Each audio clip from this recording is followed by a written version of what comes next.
Olá, primas, olá, primos.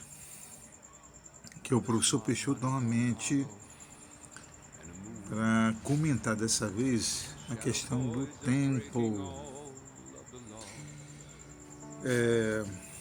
Na medida que eu vou conhecendo vocês, eu vou conhecendo as diferenças de tempo entre uma pessoa e outra.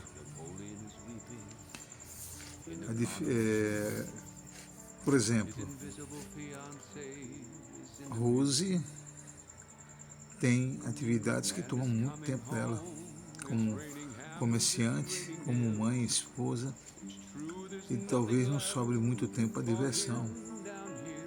Já a outra prima, a ex-cessista, que presta serviço para um sindicato, também é muito ocupada. Desculpa não ter ainda memorizado o nome de todas, mas eu vou aprender, eu prometo. Tá? Mas o tema de hoje que eu quero tratar de vocês é baseado na questão do tempo. Fazer um trabalho de redigir uma história é um trabalho que dá trabalho. É como você pegar um tabuleiro de quebra-cabeça enorme, com pecinhas miúdas, outras maiores, aquele bem grande, cheio de peça, que você leva às vezes 5 anos para montar. Haja paciência, né? Por quê? Porque o tabuleiro é ruim, o quebra-cabeça é complicado? Também. Mas o que dificulta também é o nosso próprio tempo. Para algumas pessoas vai conseguir montar o quebra-cabeça mais rápido, porque talvez essa pessoa seja aposentada, não precise trabalhar, tem tempo livre, aí pode pegar e ir montando o quebra-cabeça mais rápido do que outros que ainda estão ganhando a vida para sustentar a família. E isso também acontece comigo. Eu cheguei do trabalho agora, eu não produzi esse vídeo lá no trabalho porque deu um blackout. Então olha, deu um apagão lá. Senão ia sair bem mais iluminado, bem melhor. Ainda tem essas contingências da vida de qualquer pessoa que atrapalha você manter o rumo. Mas o importante, que eu gostaria de dizer a todos vocês, é que independente se um for mais rápido e o outro for mais lento, não importa. O que importa é continuar. Devagar e sempre. É uma frase que eu ouvia muito de um amigo meu por aqui, né? Ele dizia assim: eu sou que nem cupim, devagar e sempre.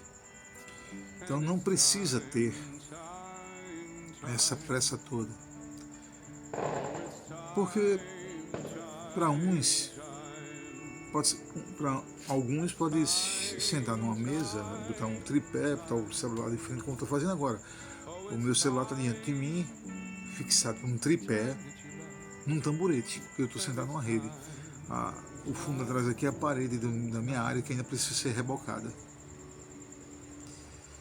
Aí eu estou aproveitando a oportunidade agora para mandar esse recado para vocês. Lá no trabalho, às vezes eu tenho que parar o que estou fazendo para atender alunos. Aqui eu tenho que às vezes parar o que estou fazendo, parar de estudar porque eu tenho que atender o filho, uma filha. Então todo mundo tem algo que dificulta o desenrolar de uma narrativa que a gente quer contar. Então, não precisa se apressar. Cada um conta um pedaço de cada vez dentro do tempo que tiver. Quem tiver com falhas de memória, pode, se quiser, usar um caderninho, um papelzinho, não tem problema nenhum. Pode ir marcando, ó, eu falei sobre esse ponto. Na próxima eu falo sobre outro ponto. Quando você menos esperar, você tem muita coisa contada sobre sua experiência de vida. Então fica a critério. Agora, nunca perca de vista o que eu disse antes. A experiência de vida de cada um de vocês é única, é especial, é importante, é rica, e quando a gente terminar, depois de passar um bom tempo, a gente vai montar esse quebra-cabeça e vai dar uma história bonita. Com certeza. E o que vai fazer essa história bonita é justamente a singularidade, porque cada um de vocês é diferente, mesmo sendo de família, da mesma família Peixoto. Vai ficar um mosaico muito bonito. Tá? E uma coisa que eu não falei no último vídeo: tem pessoas que é tímida, que não consegue falar diante de uma câmera. Sabe o que você pode fazer? Você grava. Vai gravando pequenas falas. Não passe uma hora com o telefone gravando, não, porque não é mais como antigamente. Você gravava uma fita inteira, era fácil a gente contar o tempo, né? Mas com o celular, se você passar uma hora falando, você não consegue transmitir essa fala para outro lugar. Fica muito pesado.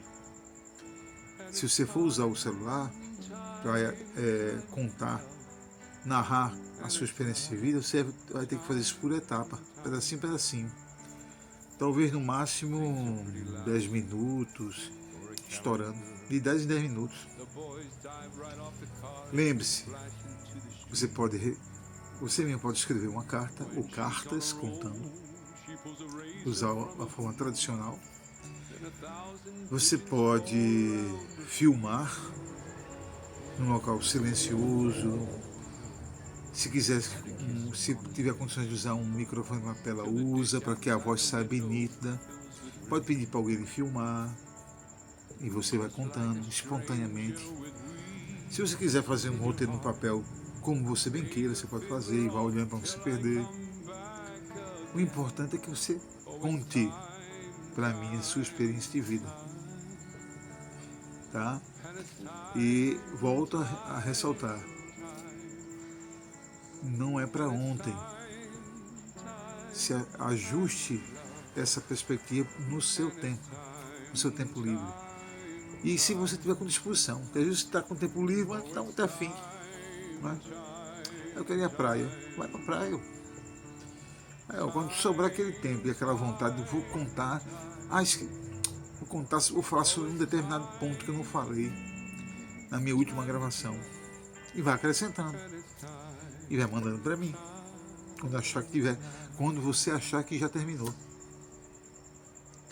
Tá bem, minhas amigas, minhas primas, meus primos?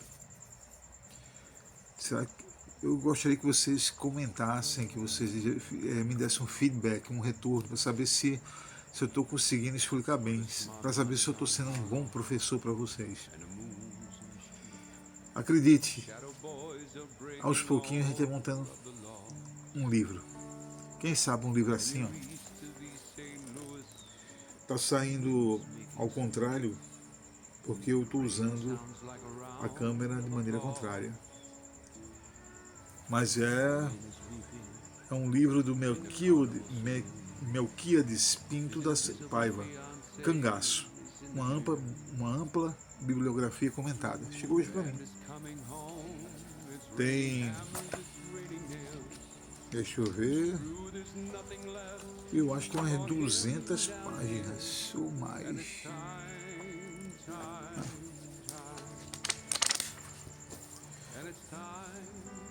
Quando eu era garoto, eu estudava no ginásio pernambucano, eu perguntei para a professora, como é que uma pessoa escreve um livro dessa grossura assim? É tão rápido? A professora gostou da pergunta, parou o que estava dizendo e foi contar. Disse: não, é um processo longo. Até esse livro chegar à sua mão, passa por tantas mãos que você nem imagina. É escrito, é revisto, sabe, a pessoa, não gostei dessa página, escreve de outro jeito. Então isso acontece também quando a gente vai falar de nós mesmos, tá bom? Você grava uma coisa, você vai ouvir isso, eu não gostei não. Apaga isso aí, apaga. E fala de outro jeito, mas dentro do seu tempo. Dica: arranje um caderninho. Se você for gravar só o áudio no celular, marca a data. Nessa data eu falei sobre isso, só para você se lembrar. Se você gravar o vídeo, fica mais fácil. Só basta você ver um pouquinho o que você falou e dar continuidade. E se for escrever cartas, se for melhor, aí é que você não vai errar mesmo. Eu estou com pouca memória, o que é que eu faço?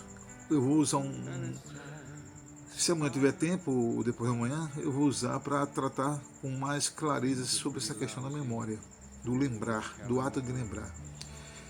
Mas tem um truquezinho bom que ajuda a gente lembrar. Álbum de fotografias antigas de quando éramos criança ou dos nossos pais. Você pode, a pessoa que estiver gravando você ou você estiver se gravando, você pode mostrar a foto e começar a falar da foto. Fala tudo que você lembra da foto. Depois pega outra foto, faz a mesma coisa. Você menos esperar, você falou um monte de coisas sobre o vivido por você ou pelaquela pessoa que está naquela foto. Isso ajuda muito e ajuda a abrir a mente, a gente a lembrar. Essa é a vantagem da fotografia. Uma foto desperta na cabeça de uma pessoa muitas lembranças, boas ou ruins, não importa, mas fazem parte da experiência de vida da pessoa. Isso deve ser aproveitado com todo carinho. A foto do tio Reinaldo, eu estou doido para ver como ele era mais novo.